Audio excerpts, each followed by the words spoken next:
यहाँ पे क्वेश्चन आया था 6 जून को थर्ड शिफ्ट में कि ऊर्जा का एसआई मात्रक क्या है। ऊर्जा का एसआई मात्रक क्या है, तो वो है जूल। ऊर्जा किसे कहते हैं? किसी वस्तु में कार्य करने की क्षमता उस वस्तु की ऊर्जा कहलाती है। अब यहाँ देखिए, ये क्वेश्चन आया था, लेकिन यहाँ पे बहुत सारे व्युत्पन्न मात्रक हैं जो कि आपके आरआरबी एनटीपीसी एग्जाम में आते ही आते हैं। जैसे कि वेग का एसआई मात्रक क्या है, तो वो है मीटर प्रति सेकंड। त्वरण का यानी कि एक्सेलरेशन का एसआई मात्रक क्या है, तो वो है मीटर प्रति सेकंड स्क्वायर। बल का न्यूटन है। कार्य या ऊर्जा का तो वो है न्यूटन इंटू मीटर यानी कि जूल। और यहाँ पे संवेग का एसआई मात्रक है न्यूटन इंटू सेकंड। अब यहाँ पे आपका अगला क्वेश्चन है, बंगाल का विभाजन किस वर्ष रद्द कर दिया गया था? बंगाल का विभाजन किस वर्ष रद्द कर दिया गया था? तो इसका आंसर होगा 1911 में रद्द कर दिया गया था। किसके द्वारा रद्द किया गया था? तो लॉर्ड हार्डिंग द्वितीय ने इसको रद्द किया था। अब यहाँ देखिए, बंगाल विभाजन की घोषणा कब हुई थी? 19 जुलाई 1905 को हुआ था। यहाँ देखिए, बंगाल विभाजन की घोषणा 19 जुलाई 1905 को की गई थी। बंगाल विभाजन 16 अक्टूबर 1905 को प्रभाव में आया था। अगर पूछा जाए इसका विभाजन किसने किया था, तो लॉर्ड कर्जन ने किया था। लॉर्ड कर्जन ने किया था। रद्द किसने किया था? Lord Hardinge. कब हुआ था रद्द? 1911 में। तो इसका आंसर होगा 1911। अब यहाँ पे ये क्वेश्चन आया था आरआरबी एनटीपीसी में कि प्रधानमंत्री का प्रधान सचिव कौन है। आपके एग्जाम में ये क्वेश्चन आया था, यहाँ देखिए, कि प्रधानमंत्री मोदी के प्रधान सचिव यानी कि दूसरे प्रधान सचिव कौन है, ये क्वेश्चन आया था। तो इनके पास ऑलरेडी एक प्रधान सचिव हैं जिनका नाम है प्रमोद कुमार मिश्रा। प्रमोद कुमार मिश्रा। लेकिन जो क्वेश्चन पूछा गया था वो पूछा गया था कि दूसरे प्रधान सचिव कौन हैं, तो उनका नाम है शक्तिकांत दास। शक्तिकांत दास। अब यहाँ पे आपका अगला क्वेश्चन जो कि आरआरबी एनटीपीसी में आया था, पालीगढ़ का विद्रोह अंग्रेजों के विरुद्ध किस प्रेसिडेंसी में हुआ था? तो इसका आंसर होगा मद्रास प्रेसिडेंसी में हुआ था। पालीगढ़ का विद्रोह जिसे बोला जाता है पोलियाकर विद्रोह, तो ये हुआ था मद्रास प्रेसिडेंसी में। अब यहाँ देखिए किस क्षेत्र में हुआ था, तो जो होता है तमिलनाडु, तमिलनाडु के त्रिनेलवेली, डिंडीगुल और यहाँ पे मालाबार क्षेत्र में 1799 से लेकर के 1805 के बीच में हुआ था पालीगढ़ का विद्रोह। हो सकता है आपके एग्जाम में ये भी पूछ लिया जाए कि इसका मुख्य कारण क्या था, तो इसका मुख्य कारण था अंग्रेजों द्वारा दमनकारी भूमि राजस्व प्रणाली और यहाँ पे पालीगढ़ों के अधिकारों का हनन करना। इसीलिए यहाँ पे पालीगढ़ का विद्रोह हुआ था। किस प्रेसिडेंसी में? मद्रास प्रेसिडेंसी में। मद्रास प्रेसिडेंसी। अब यहाँ देखिए, यहाँ पे आपका अगला क्वेश्चन आया था आपके आरआरबी एनटीपीसी में, पुरानी जलोढ़ मिट्टी को किस रूप में जाना जाता है? देखिए, अगर पूछा जाए पुरानी यानी कि ओल्ड एलुवियल सॉइल, तो इसको बोलते हैं बांगर। अगर यहाँ पे आ गया कि नई जलोढ़ मिट्टी को किस नाम से जाना जाता है, तो इसका आंसर होगा खादर। खादर। नहीं पूछेगा खादर, पुरानी पूछेगा तो इसका आंसर होगा बांगर। अब यहाँ पे कंप्यूटर से रिलेटेड क्वेश्चन आया था कि आप उस शॉर्टकट की का नाम बताइए जिसकी सहायता से अगर आप किसी फाइल को, डॉक्यूमेंट को डिलीट करते हो तो वो बिना रिसाइकल बिन में जाए ही अस्थायी रूप से, यानी कि परमानेंट डिलीट हो जाए। तो इसका आंसर क्या होगा? अगर आप शिफ्ट के साथ अगर यहाँ पे डिलीट दबाते हैं तो वो फाइल, वो डॉक्यूमेंट यहाँ पे परमानेंट डिलीट हो जाएगी। तो इसका आंसर होगा शिफ्ट प्लस डिलीट। अगर आप केवल डिलीट बटन दबाएंगे तो वो यहाँ पे डिलीट हो जाएगा लेकिन रिसाइकल बिन में स्टोर हो जाएगा। अब यहाँ पे आपका अगला क्वेश्चन जो कि आया था कि झारखंड में कौन कौन सा अभ्यारण्य है, तो मैं आप लोग को यहाँ पूरा लिस्ट बता रहा हूँ कि झारखंड का सेंचुरीज। तो यहाँ पे झारखंड के कई सारे वन्यजीव अभ्यारण्य हैं, जैसे कि आपका हो गया बेतला, हो गया दलमा हो गया, हजारीबाग हो गया, गौतम हो गया, लावालौंग हो गया और यहाँ पे पलामू। तो वहाँ पे बहुत सारे ऑप्शन दिए गए थे, जिसका आंसर था पलामू वन्य जीव अभ्यारण्य। अब यहाँ पे आपका अगला क्वेश्चन जो कि आपके एग्जाम में आया था कि अभिधम पिटक में कौन सा अध्ययन शामिल है। सभी लोग ध्यान सुनिए, यहाँ पूछा गया था क्वेश्चन कि कौन सा अध्ययन यानी कि अभिधम पिटक में कौन सा स्टडी शामिल है। तो यहाँ पे मैं आपको पूरा अच्छे तरीके से विस्तार करता हूँ कि अभिधम पिटक मुख्य रूप से बौद्ध धर्म के सिद्धांत से रिलेटेड है।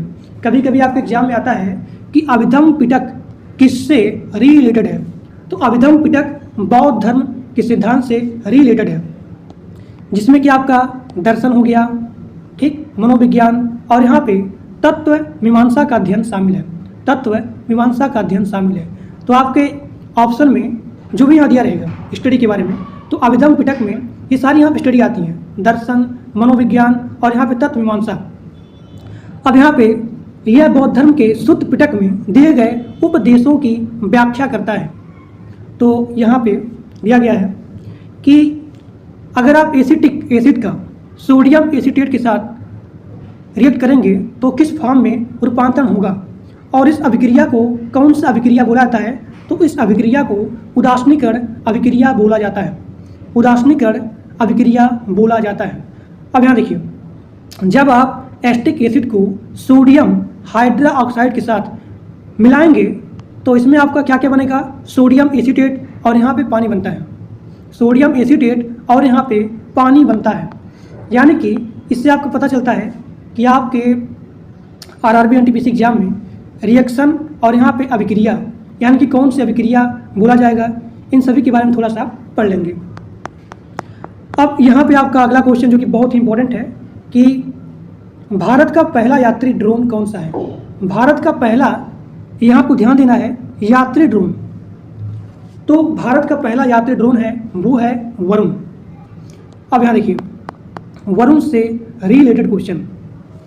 वरुण ड्रोन को एक स्टार्टअप द्वारा डिजाइन और यहाँ पे विकसित किया गया है। अगर पूछा जाए कि वरुण ड्रोन में मैक्सिमम या फिर मिनिमम कितने व्यक्ति बैठ सकते हैं, तो वरुण ड्रोन में कम से कम एक व्यक्ति बैठ सकते हैं। और यहाँ पूछा जाए कि वरुण ड्रोन एक बार उड़ान भरकर कितनी किलोमीटर दूरी जा सकता है, तो 25 किलोमीटर दूरी तक जा सकता है। और यहाँ देखिए, इस ड्रोन में 130 किलो यानी कि कितना दूरी, 25 किलोमीटर, और कितना इसका कैपेसिटी है वेट का, तो 130 किलो तक सामान या फिर लोगों को एक जगह से दूसरी जगह ले जाने की क्षमता है। यह जमीन से 2 मीटर ऊपर उड़ेगा तथा इसकी समय सीमा 25 से 33 मिनट का है। और यही क्वेश्चन आपके एग्जाम में आया था 6 जून को कि भारत का पहला यात्री ड्रोन कौन सा है, तो वो है वरुण। अब यहाँ पे आपका अगला क्वेश्चन है कि केंद्र शासित प्रदेश में नगर परिषद की स्थापना किसके द्वारा किया जाता है, तो केंद्रीय सरकार के द्वारा। एक बार फिर से बोल रहा हूँ क्वेश्चन को कि केंद्र शासित प्रदेश में नगर परिषद की स्थापना किसके द्वारा किया जाता है, तो इसका आंसर होगा केंद्रीय सरकार, सेंट्रल गवर्नमेंट। अब यहाँ देखिए, जनजाति से रिलेटेड क्वेश्चन आया है कि कोन्यांक जनजाति किस राज्य में पाया जाता है, तो उसका आंसर होगा नागालैंड। नागालैंड। यहाँ पे आपका अगला क्वेश्चन है कि बुक लवर किसने लिखा था, तो एमिली हेनरी ने। एमिली हेनरी ने। अब यहाँ देखिए, यहाँ पे आपका अवार्ड से रिलेटेड क्वेश्चन आ गया है कि एक होर, यहाँ देखिए, एक होर अश्वत्थामा के लिए डोगरी भाषा का साहित्यिक अकादमी पुरस्कार किसे दिया गया, तो उनका नाम है चमन अरोड़ा को दिया गया था 2024 का। अब यहाँ पे आपका अगला क्वेश्चन है, कार्यशील युवा का सामान्यतः एज ग्रुप क्या होता है। देखिए, अगर पूछा जाए कि यूनाइटेड नेशन के अनुसार यानी कि संयुक्त राष्ट्र के अनुसार युवा का जो भी होता है कार्य यानी कि एज ग्रुप, तो वो होता है 15 से लेकर के 24 वर्ष। लेकिन यहाँ पे क्वेश्चन आया है कि कार्यशील युवा यानी कि वर्किंग यूथ का सामान्यतः एज क्या होता है, तो उसका आंसर होगा 15 से लेकर के 64 वर्ष। लेकिन मान लीजिए अगर आपके एग्जाम में आए WHO के द्वारा किशोरावस्था का एज कितना है, तो 10 से लेकर के 19 साल, 10 से लेकर के 19 साल। उत्तरापथ मार्ग किसको जोड़ता है, तो इसके बारे में बढ़िया से देख लीजिए कि उत्तरापथ मार्ग को प्राचीन भारत में एक महत्वपूर्ण व्यापार मार्ग माना जाता है। यह मार्ग गंगा नदी के किनारे स्थित शहरों को पंजाब और तक्षशिला जैसे प्रमुख केंद्रों को जोड़ता है। और यहाँ देखिए, यह मार्ग एशिया को भारतीय उपमहाद्वीप से भी जोड़ता है। तो जो भी आपका यहाँ पे ऑप्शन दिया रहेगा वो यहाँ पे सही हो जाएगा। ठीक, अब यहाँ देखिए, यहाँ पे अगला क्वेश्चन आपके एग्जाम में आया था कि देश के किसी भी हिस्से में जाकर बसने या फिर निवास करने का अधिकार भारतीय संविधान के किस अनुच्छेद में है, तो अंडर द आर्टिकल 19(1)(e) अनुच्छेद 19 के 1(e) भाग में यह चीज़ दिया गया है कि आप इंडिया के किसी भी हिस्से में, किसी भी कोने में जाकर के बसने या फिर निवास करने की अधिकार दिया गया है हमारे संविधान में अंडर द आर्टिकल 19(1)(e). अब यहाँ पे आपका अगला क्वेश्चन है, भारतीय संविधान का कौन सा अनुच्छेद सुप्रीम कोर्ट को रिट जारी करने का अधिकार करता है, तो इसका आंसर होगा आर्टिकल 32। अगर यहाँ पूछा जाए कि भारतीय संविधान का कौन सा अनुच्छेद सुप्रीम कोर्ट के स्थान पे यहाँ पूछा जाए हाई कोर्ट यानी कि उच्च न्यायालय, तो यहाँ पे हाई कोर्ट रिट जारी करता है अंडर द आर्टिकल 226। अब यहाँ देखिए, यहाँ पे सबसे बढ़िया क्वेश्चन है कि भारत की कृषि में सिंचाई के लिए सबसे महत्वपूर्ण योगदान किसका है, तो इसका आंसर होगा भूजल कुओं का। ठीक, क्योंकि यह टोटल इरिगेशन का 67% है। अगर वहीं बात करें नहर के बारे में, तो इसका जो भी स्थान दिया गया है वो है 26%। तो भारत में कृषि के लिए सिंचाई में भूजल कुओं का सबसे महत्वपूर्ण योगदान है, क्योंकि यह कुल सिंचाई का 67% पार्ट है। इसके बाद आता है नहर सिंचाई का स्थान, जो कि देश की लगभग 26 भूमि की सिंचाई करता है। अब यहाँ पे आपका अगला क्वेश्चन है कि पूर्वी घाट का मैदान कैसा है, तो इसमें आपका आंसर होगा जो कि आपके ऑप्शन में दिया गया था वो है माउंटेन और यहाँ पे कोस्टल प्लेन, यानी कि पूर्वी घाट क्षेत्र में पहाड़ों और यहाँ पे विस्तृत तटीय मैदानों दोनों की विशेषता है। तटीय मैदानों दोनों की विशेषता बताता है। अब यहाँ पे ये क्वेश्चन आया था कि power within the leadership legacy of Narendra Modi written by, तो इसको किसने लिखा था, आर बालू जी ने लिखा था, आर बालू जी ने लिखा था। अब यहाँ पे आपका अगला क्वेश्चन है, सबसे ज़्यादा किस आयु के वर्ग पुरुष बेरोजगार हैं 2025 के अनुसार, which age group of men are most unemployed according to the 2025, तो इसका आंसर होगा 15 एज से लेकर के 29 एज तक। ठीक, और इसका परसेंटेज है 13.8%। अब यहाँ पे आपका अगला क्वेश्चन है कि राष्ट्रीय मानवाधिकार आयोग में कुल कितने पूर्णकालिक सदस्य होते हैं। यहाँ ध्यान देना है आपको, पूर्णकालिक सदस्य कितने होते हैं। देखिए, सबसे पहले मैं आपको इसके बारे में बताता हूँ कि राष्ट्रीय मानवाधिकार आयोग का गठन कब हुआ था, तो 12 अक्टूबर 1993 को हुआ था। 12 अक्टूबर 1993 को राष्ट्रीय मानवाधिकार आयोग का गठन हुआ था।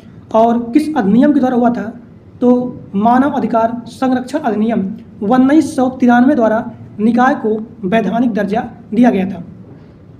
तो इसका गठन हुआ था 12 अक्टूबर 1993 को। अब यहाँ देखिए, इसका उद्देश्य क्या होता है, मानव अधिकारों को यानी कि ह्यूमन राइट को बढ़ावा देना। ठीक, ह्यूमन की राइट को यानी कि मानव के अधिकारों को बढ़ावा देना और उनकी रक्षा करना। इस आयोग में एक होता है अध्यक्ष, और यहाँ पे होते हैं 5 पूर्णकालिक सदस्य, और यहाँ पे होते हैं 7 डिम्ड सदस्य।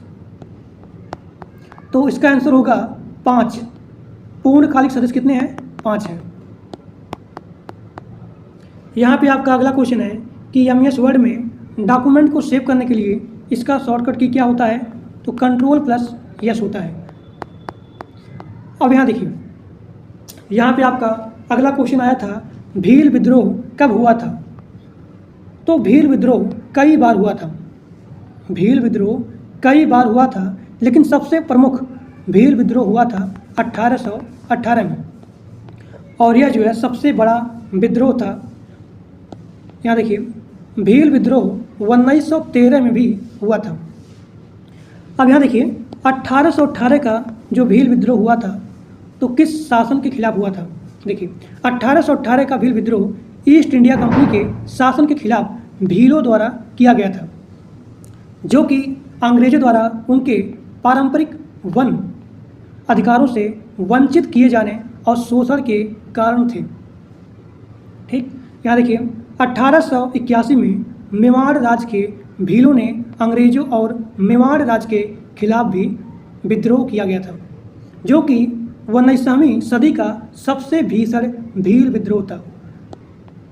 1913 में मानगढ़ हिल पर भी भील विद्रोह हुआ था, जिसमें ब्रिटिश सेना द्वारा 1500 से अधिक भीलों का नरसंहार किया गया था।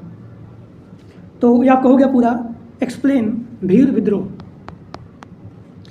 अब यहाँ पे अगला क्वेश्चन है कि किस प्रतिहार राजा को आदि वराह की उपाधि दिया गया था? तो उस राजा का नाम क्या है? मिहिर भोज।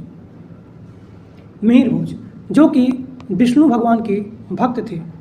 आरआरबी एनटीपीसी का जो एग्जाम हुआ है 9 जून के पहले शिफ्ट के पेपर को हम लोग यहाँ पर एकदम आसान भाषा में सारे क्वेश्चन को सॉल्व करेंगे। इस वीडियो को जो लोग एग्जाम दे चुके हैं वो लोग अपने पेपर को मिलाने के लिए देख सकते हैं कौन कौन से क्वेश्चन आपके सही हुए हैं और कौन कौन से क्वेश्चन आपके गलत हुए हैं। और जो लोग अभी एग्जाम नहीं दिए हैं, जिन लोगों का एग्जाम होने वाला है, वो लोग तो एकदम ध्यान से देखना, क्योंकि आप लोगों को यहाँ पर यह अनुमान लग जाएगा किन किन सब्जेक्ट से, किन किन टॉपिक से किस किस तरह के क्वेश्चन बन रहे हैं। ये सारी जानकारी आप लोगों को यहाँ पर हो जाएगा और इतने अच्छे तरीके से आप लोगों को ये सॉल्व कराऊंगा। अगर आप एक बार इसको देख लेते हैं तो बहुत सारी जानकारी आप लोगों को हो जाएगा कि अगले पेपर में किस तरह के क्वेश्चन आने वाले हैं और आप लोग कैसे उसको सॉल्व कर सकते हैं। ये सारी की सारी बात आप सभी लोगों को यहाँ पर बताऊंगा। तो चलिए वीडियो को शुरू करते हैं बिना देर किए हुए। सबसे पहले क्वेश्चन को हम लोग सॉल्व करते हैं। दोस्तों, सबसे पहला जो क्वेश्चन है वो है 2024 में भगवान बिरसा मुंडा की 150वीं जयंती के अवसर पर किस विशेष दिवस का आयोजन किया गया? आदिवासी अधिकार दिवस, जनजाति एकता दिवस, जनजाति गौरव दिवस या फिर स्वतंत्रता संग्राम समृद्ध दिवस, स्वतंत्रता संग्राम स्मृति दिवस। तो इनमें से सही जवाब क्या होगा वो सभी लोग कमेंट बॉक्स में जरूर बताना, जो लोगों का एग्जाम होने वाला है और जो लोग दे चुके हैं इसका करेक्ट आंसर कौन सा लगाए हैं वो जरूर बताएं। वैसे इसका सही जवाब जो है वो है जनजाति एकता जनजाति गौरव दिवस, मतलब this question is right answer option से। इसका सही जवाब ऑप्शन से होगा, लेकिन बहुत सारे लोग जब पढ़ करके जाते हैं तो जनजाति से, इसीलिए जनजाति और जनजाति दोनों जगहों पर लिखा गया है। कभी भी किसी भी क्वेश्चन में अगर एक ही वर्ड को दो जगह रिपीट करता है तो यहाँ से आप वैसे भी अनुमान लगा सकते हैं कि ये दोनों क्वेश्चन में से कोई ना कोई एक सही ही है, इसीलिए ये घुमाने के लिए एक ही वर्ड को दो जगहों पर लिखा गया है। इस तरह से एग्जाम में आप अनुमान भी लगा सकते हैं कि एक ही वर्ड को दो जगह लिखा गया है, मतलब इन्हीं दोनों में से कोई ना एक सही होगा। तो इस क्वेश्चन का सही जवाब जनजाति गौरव दिवस है। थोड़ा बहुत एलिमिनेट करने भी आप लोगों को आना चाहिए, ये एलिमिनेशन का ही क्वेश्चन है। अगर आप एलिमिनेट कर लेते तो आपको बस यही दोनों क्वेश्चन में से एक सही जवाब लगाना था। समझ गए आप लोग? तो चलिए हम बात करते हैं अगले क्वेश्चन की। अगले क्वेश्चन की ओर हम आगे बढ़ते हैं। अगला क्वेश्चन जो है दोस्तों वो है किस कीबोर्ड शॉर्टकट का उपयोग किसी टेक्स्ट को कॉपी और पेस्ट करने के लिए किया जाता है? आपको ये बात समझ में आ गया होगा कि ये आपका कंप्यूटर का क्वेश्चन है। तो क्या होगा इसका सही जवाब? इसका सही जवाब है वो है ऑप्शन सी, यही इसका करेक्ट आंसर है। कंट्रोल सी दबाते हैं तो ये कॉपी हो जाता है और इसको पेस्ट करने के लिए कंट्रोल वी। और एक बात और आप लोगों को बताना चाहता हूं, इसी ही चैनल पर एक ऐसा वीडियो बनाया गया है जिसमें कंप्यूटर के सारे क्वेश्चन को कराया गया है। आप इस वीडियो में जाएंगे, इस चैनल पे जाएंगे, वीडियोज पे क्लिक करेंगे, कंप्यूटर के सारे क्वेश्चन वाला वीडियो आप लोगों को मिल जाएगा। आसानी से आप लोग उसको देख लेना। सारे क्वेश्चन कंप्यूटर के 100 के 100 क्वेश्चन, आप कहीं से भी जितने क्वेश्चन कराए गए हैं अगर आप उतना कर लेते हैं तो एक भी क्वेश्चन पेपर में बाहर नहीं आएगा, उतने में ही। तो चलिए अगले क्वेश्चन की ओर हम लोग आगे बढ़ते हैं। अगले क्वेश्चन की ओर अगर हम आगे बढ़े तो अगला क्वेश्चन है एमएस वर्ड में एक पेज के मध्य, मीडियम जिसको बोलते हैं, मार्जिन को निम्नलिखित में से किस टैब से सेट किया जाता है? रिव्यू टैब से या फिर पेज लेआउट टैब से या फिर डिजाइन टैब से या फिर व्यू टैब से? इनमें से किस टैब से एक पेज के मध्य मार्जिन को निम्नलिखित में से किस टैब से सेट किया जाता है? तो किस टैब से सेट किया जाता है? इसका सही जवाब है पेज लेआउट टैब से इसको सेट किया जाता है। मतलब इस क्वेश्चन का जो करेक्ट आंसर है वो है ऑप्शन बी। आप सभी लोगों ने इस क्वेश्चन का कौन सा आंसर लगाया है एग्जाम में वो जरूर बताना, और जो लोगों का एग्जाम होने वाला है वो ध्यान से इसे जरूर देखना। अगला क्वेश्चन है वो है अरुणाचल प्रदेश के पूर्व में निम्नलिखित कौन सा देश स्थित है? आप बताइए आप सभी लोग, नेपाल है, भूटान है, म्यांमार है या फिर बांग्लादेश है? अब देखिए यहाँ पर पूर्व की दिशा में पूछा गया है। क्वेश्चन को पहले आपको समझना है, अरुणाचल प्रदेश के पूर्व की दिशा में कौन सा देश स्थित है। इसके लिए आप लोगों को ये आना चाहिए ईस्ट, वेस्ट, नॉर्थ, साउथ। पूछा गया है अगर यहाँ पर अरुणाचल प्रदेश है तो इसके पूर्व की दिशा में कौन सा देश स्थित है? नेपाल है कि भूटान है कि म्यांमार है कि बांग्लादेश है? इसका जो करेक्ट आंसर है वह है म्यांमार। अरुणाचल प्रदेश के पूर्व की दिशा में म्यांमार स्थित है। तो शायद आप लोगों को ये भी क्वेश्चन समझ में आया होगा। जो लोग का थोड़ा बहुत मैपिंग सही होगा वो लोग इस क्वेश्चन को गलत करके नहीं आए होंगे। अब बात करते हैं अगले क्वेश्चन की। अगला जो क्वेश्चन है ये क्या कर रहा है, ये है पोषण अभियान का। ये जो पोषण अभियान है ये किसके द्वारा शुरू किया गया था, ये क्वेश्चन पूछा गया है। अब पोषण अभियान के बारे में अगर आप लोगों ने पढ़ा होगा तो इसके बारे में थोड़ा बहुत तो जानकारी होगा ही कि ये स्वास्थ्य मंत्रालय के द्वारा या फिर महिला एवं बाल विकास मंत्रालय के द्वारा या शिक्षा मंत्रालय के द्वारा या फिर ग्रामीण विकास मंत्रालय, किसके द्वारा पोषण अभियान शुरू किया गया था। अगर आप लोगों ने थोड़ा भी इसके बारे में पढ़ा होगा तो इसका सही जवाब आप लोग लगा करके आए होंगे कि महिला एवं बाल विकास मंत्रालय के द्वारा ही शुरू किया गया था पोषण अभियान। इसके लिए मैंने आप लोगों को एक ट्रिक भी बताया था। क्या ट्रिक बताया था वो आप लोग समझ लीजिए। पोषण मतलब पालन पोषण की बात किया जाता है। तो पालन पोषण कौन करता है? घर की माता करती हैं। बच्चों का पालन पोषण माता पिता करते हैं। तो माता मतलब महिला। तो पोषण अभियान महिला एवं विकास बाल विकास कल्याण, महिला क्या करती हैं? बच्चों का पालन पोषण करती हैं। एक ट्रिक बना करके आप समझेंगे तो अगले शिफ्ट में अगर या फिर अगले पेपर में इस तरह के क्वेश्चन आते हैं तो आप कभी भी गलत नहीं करेंगे। पोषण अभियान, पोषण का मतलब होता है पालन पोषण। पालन पोषण मतलब महिला करती हैं। किसका पोषण करती हैं? बालक का करती हैं, बच्चों का करती हैं। तो पोषण अभियान जो है महिला एवं बाल विकास मंत्रालय के द्वारा ही शुरू किया गया था। तो चलिए हम बढ़ते हैं अगले क्वेश्चन की ओर, थोड़ा सा और भी इसका एक्सप्लेनेशन समझ लेते हैं। पोषण अभियान जो है ये 8 मार्च 2018 को प्रधानमंत्री नरेंद्र मोदी द्वारा शुरू किया गया था। इसे महिला एवं बाल विकास मंत्रालय द्वारा लागू किया गया था। इसका उद्देश्य कुपोषण को कम करना, विशेषकर बच्चों, किशोरियों, गर्भवती एवं और स्तनपान कराने वाली महिलाओं के लिए ये शुरू किया गया था। ठीक, तो ये भी क्वेश्चन के बारे में हम लोगों ने समझ लिया। अगला क्वेश्चन जो है दोस्तों वो है हम डेटा को व्यवस्थित मतलब हम डेटा को अरेंज क्यों करते हैं। अगर कोई भी डेटा है तो हम उसको अरेंज क्यों करते हैं? ताकि डेटा मिट ना जाए, ताकि डेटा मिट जाए, ताकि डेटा को छुपाया जा सके, या फिर डेटा सुंदर दिखे, या फिर डेटा को व्यवस्थित और आसानी से समझा जा सके। इसीलिए हम डेटा को अरेंज करते हैं। डेटा को अरेंज क्यों करते हैं हम? अगर आप लोगों ने थोड़ा बहुत कंप्यूटर पढ़ा होगा तो इसका सही जवाब आप लगा करके आए होंगे। ये जो होता है हम डेटा को अरेंज इसलिए करते हैं ताकि डेटा को व्यवस्थित और आसानी से उसको समझा जा सके। अब एक शब्द यहाँ लिखे हैं, एक शब्द यहाँ लिखे हैं, एक शब्द यहाँ लिखे हैं। अब कहेंगे कि इसको पढ़ के बताओ, तो जो जिस भाषा में लिखा है वही उसको समझ पाएगा। और डेटा को इसलिए अरेंज करके लिखा जाता है कि कोई भी उसको आसानी से पढ़ सके और समझ सके। इसीलिए हम डेटा को अरेंज करते हैं। तो इसका सही जवाब ऑप्शन डी है। डेटा को इसलिए अरेंज किया जाता है जिससे वो व्यवस्थित रहे और आसानी से उसको समझा जा सके। इसीलिए डेटा को अरेंज किया जाता है। अब हम बात करते हैं अगले क्वेश्चन की।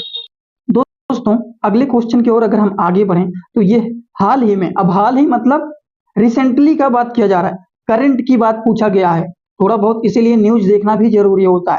किस देश को ब्लाइंडनेस से मुक्त घोषित किया गया? बताइए अब हाल ही में ऐसा कौन सा देश है जिसको ब्लाइंडनेस से मुक्त घोषित किया गया है? घाना, नाइजीरिया, चाड या फिर इथियोपिया? कौन से देश ने हाल ही में ब्लाइंडनेस को मुक्त घोषित किया है? तो वो है नाइजीरिया। नाइजीरिया ने ही हाल ही में ब्लाइंडनेस को मुक्त घोषित किया है। चलिए दोस्तों अगले क्वेश्चन की ओर आगे बढ़ते हैं। अगला क्वेश्चन है, सुनीता विलियम्स कुल कितने दिन अंतरिक्ष में रही? अब बताइए, सुनीता विलियम्स जो है ये कितने दिन तक अंतरिक्ष में रही थी? 150 दिन तक, 200 दिन तक, 286 दिन तक, या फिर 300 दिन तक? ये आपके जीके के क्वेश्चन है। इस तरह के क्वेश्चन इसमें बहुत ज्यादा बन रहे हैं, और जो लोग पेपर देने वाले हैं, जिनका पेपर आगे अभी होने वाला है, वो थोड़ा सा अपना जीके मजबूत करके जाना, क्योंकि इस तरह के क्वेश्चन बन रहे हैं। हर शिफ्ट में आप देखेंगे इस तरह के बहुत सारे क्वेश्चन आ रहे हैं। तो अगर हम बात करें सुनीता विलियम्स जो है कुल कितने दिन तक अंतरिक्ष में रही थी, वो दोस्तों 286 दिन तक रही थी। समझ गए आप लोग? कितने दिन तक? 286 दिन तक। मतलब इसका करेक्ट आंसर ऑप्शन सी है। अब अगले क्वेश्चन की ओर बात करें तो हिस्ट्री भी पीछे नहीं है, इसमें हिस्ट्री को भी जोड़ दिया गया है, हिस्ट्री से भी क्वेश्चन आए हुए हैं। इतिहासकार सर हिंदी ने किस वंश को तुर्की के खलीफा से जोड़कर बनाया गया है? मौर्य वंश को, कि गुप्त वंश को, कि मुगल वंश, या फिर सातवाहन वंश? इनमें से कौन से वंश को तुर्की के खलीफा से जोड़ करके बनाया गया है? आप लोगों ने इसका करेक्ट आंसर क्या लगाया हुआ है? अपने एग्जाम में इसको कौन सा क्वेश्चन आंसर सही करके आए हैं वो आप कमेंट बॉक्स में जरूर बताना। वैसे इस क्वेश्चन का जो करेक्ट आंसर है वो है मुगल वंश, और इसके आप लोगों को एक्सप्लेनेशन भी दूंगा, क्योंकि ये जरूरी है जानना आप सभी लोगों को। देखिए, इतिहासकार सर हिंदी ने मुगल वंश को तुर्की के खलीफा से जोड़ा है, क्योंकि मुगल शासक जो होते हैं, मुगल शासक अपने आप को तुर्की के खलीफा से संबंध रखते थे, और इसीलिए मुगल वंश ने इसको जोड़ा था। अब देखिए अगले क्वेश्चन की ओर हम आगे बढ़ते हैं। अगला क्वेश्चन है, अगर आप माइक्रोसॉफ्ट विंडो में Alt प्लस टैब को दबाते हैं तो क्या होगा? अब बताइए, अगर आप अपने पीसी पर बैठे हुए हैं और कीबोर्ड पे दबा रहे हैं Alt प्लस टैब, तो उसमें क्या होता है? तुरंत विंडो टास्क मैनेजर खुल जाएगा, वर्तमान खुले प्रोग्राम के लिए विंडो नियंत्रण मेनू नीचे आएगा, या फिर प्रोग्राम, ग्रुप टैब, या फिर डॉक्यूमेंट के बीच में स्विच कर सकते हैं, या फिर खुले एप्लीकेशन के बीच में स्विच किया जा सकता है। अगर आपके पास लैपटॉप है तुरंत यहीं पर वीडियो को रोक देना। अगर आपके पास लैपटॉप है तुरंत आप यहीं पर वीडियो को रोक देना, एक बार ट्राई कर लो, एक बार आप दबा करके देखो क्या ओपन होता है, क्या नहीं ओपन होता है, क्या होता है, आपको समझ में आ जाएगा। वैसे इस क्वेश्चन का जो करेक्ट आंसर है वो है खुले एप्लीकेशन के बीच में इसको स्विच किया जा सकता है, इसीलिए अगर आप ये दबाते हैं तो इससे स्विच किया जा सकता है। इसका करेक्ट आंसर ऑप्शन डी होगा। चलिए दोस्तों अगले क्वेश्चन की ओर आगे बढ़ते हैं। अगला क्वेश्चन क्या आया हुआ था? अगला क्वेश्चन जो है वह सहकारी समितियों के अनुच्छेद में संशोधन क्यों किया गया था? अब बताइए, सहकारी समितियों के अनुच्छेद में संशोधन क्यों किया गया था? सहकारी समितियों की संख्या बढ़ाने के लिए किया गया था, या फिर सहकारी समितियों की कार्य प्रणाली को मजबूत और पारदर्शी बनाने के लिए किया गया था, कि सहकारी समितियों को निजी कंपनियों में बदलने के लिए किया गया था, कि सहकारी समितियों के करों को खत्म करने के लिए किया गया था? अगर आप थोड़ा सा पॉजिटिव वे में सोचेंगे तो बिना पढ़े ही आप इसका जवाब दे सकते हैं, बिना पढ़े आप इसका जवाब दे सकते हैं। अगर मान लीजिए सहकारी समितियों के अनुच्छेद में संशोधन किया गया है तो उसकी संख्या को बढ़ाने के लिए तो नहीं किया जा सकता है, सहकारी समितियों को खत्म करने के लिए तो बिल्कुल नहीं किया जा सकता। लेकिन अब देखिए यहाँ पर फिर एक उल्टी बात बोली गई है, सहकारी समितियों को निजी कंपनियों में बदलने के लिए। अगर बदलेगा भी तो इतना साफ नहीं बताएगा कि इसको हमें बदलना है, ठीक, थोड़ा गुप्त रहेगा। तो सहकारी समितियों को निजी कंपनियों में बदलने के लिए किया गया था, ये भी गलत है। जो सही पॉजिटिव वे में वर्ड लिखा गया है वो यही है, सहकारी समितियों की कार्य प्रणाली को मजबूत और पारदर्शी बनाने के लिए संशोधन किया गया है। मतलब इस क्वेश्चन का जो सही जवाब है वो है ऑप्शन बी। ऑप्शन बी इसका सही जवाब है, सहकारी समितियों की कार्य प्रणाली को मजबूत और पारदर्शी बनाने के लिए संशोधन किया गया था। तो कुछ क्वेश्चन ऐसे भी आएंगे जिसको आप अपने दिमाग से थोड़ा सा समझ करके भी उसको सॉल्व कर सकते हैं। इस क्वेश्चन को तो बिना पढ़े ही आप सॉल्व कर सकते हैं कि किसी चीज का संशोधन होगा तो संख्या बढ़ाने घटाने की बात नहीं यहाँ पे हो रहा है, कंपनियों को निजी बदलने की ये सारी बात यहाँ पर नहीं किया जा रहा है। अब देखिए, इसको खत्म करने के लिए भी नहीं संशोधन होगा कोई, उसके कार्य प्रणाली को मजबूत और पारदर्शी बनाना, ये थोड़ा सा पॉजिटिविटी यहाँ पर दिखाई दे रही है, मतलब यही सही जवाब होगा। तो चलिए अगले क्वेश्चन की ओर आगे बढ़ते हैं। अगला जो क्वेश्चन आया हुआ है, अगला जो क्वेश्चन है ये भारत और सिंगापुर की सेना का अग्नि योद्धा संयुक्त सैन्य अभ्यास कहां आयोजित किया गया था? जम्मू कश्मीर में किया गया था, कि देवलाली महाराष्ट्र में किया गया था, कि पुणे महाराष्ट्र में किया गया था, कि मुंबई महाराष्ट्र में? अब यहाँ पर भी आपको एलिमिनेशन थोड़ा बहुत लग गया होगा, महाराष्ट्र तीनों में दिया गया है। मतलब ये तो नहीं हो सकता है, क्योंकि महाराष्ट्र जब हर जगह दिया गया है मतलब ये हमारे माइंड को घुमाने की कोशिश किया जा रहा है। मतलब इन्हीं तीनों में से एक सही जवाब होगा, और इसका जो सही जवाब है वो है देवलाली, महाराष्ट्र। बात समझ गए? ऑप्शन बी इसका सही है। चलिए हम बढ़ते हैं अगले क्वेश्चन की ओर।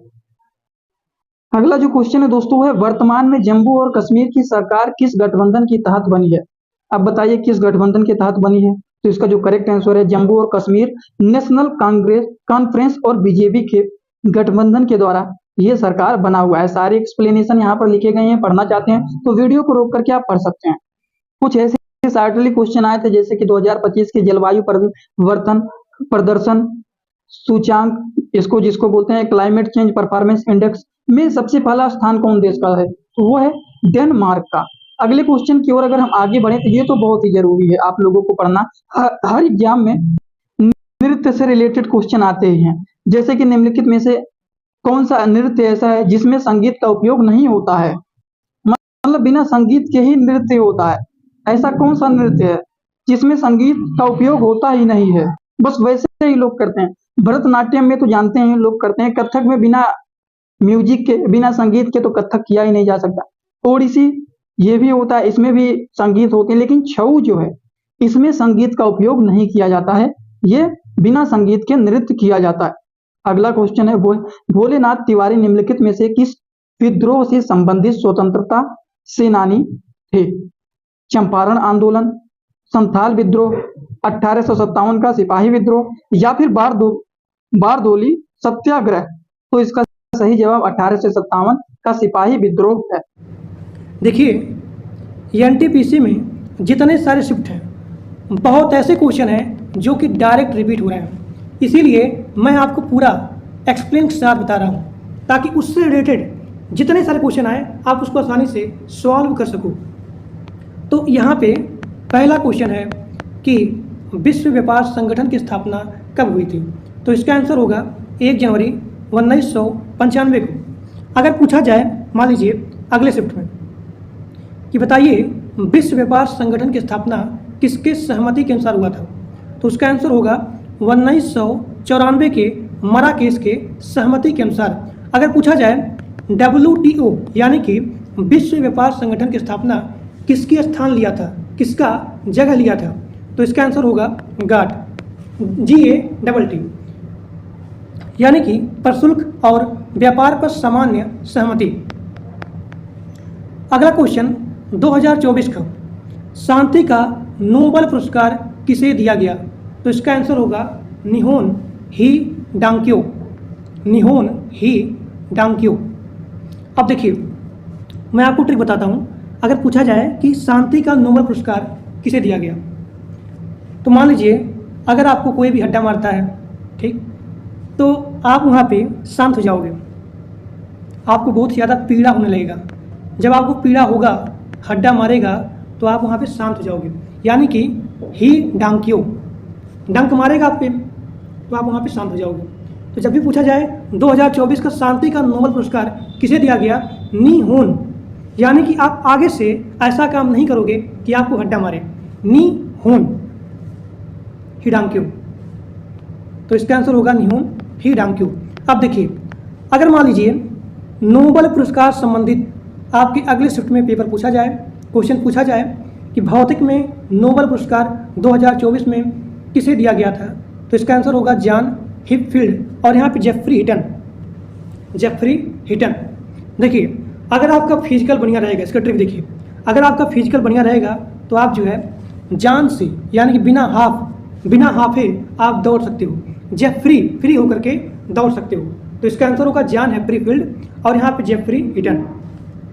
अब यहाँ देखिए अगर पूछा जाए आपके अगले शिफ्ट में क्वेश्चन कि बताओ भाई रसायन विज्ञान में नोबेल पुरस्कार किसे दिया गया था, तो इसका आंसर होगा डेविड बेकर, डेमिस हसाबिस और यहाँ पे जॉन जम्पर। ठीक, अगर पूछा जाए मान लीजिए फिजियोलॉजी या फिर मेडिसिन में 2024 में किसे नोबेल पुरस्कार दिया गया था, तो इसका आंसर होगा विक्टर एम ब्रोस और यहाँ पे गैरी रोकुन। अगला क्वेश्चन साहित्य में नोबेल पुरस्कार किसे दिया गया था, साहित्य में, तो इसका आंसर होगा हांगकांग और अगर पूछा जाए आर्थिक विज्ञान में किसे नोबेल पुरस्कार दिया गया था, तो इसका आंसर होगा ड्रान एस मोगलू, और यहाँ पे साइमन जॉनसन और जेम्स रॉबिन्स।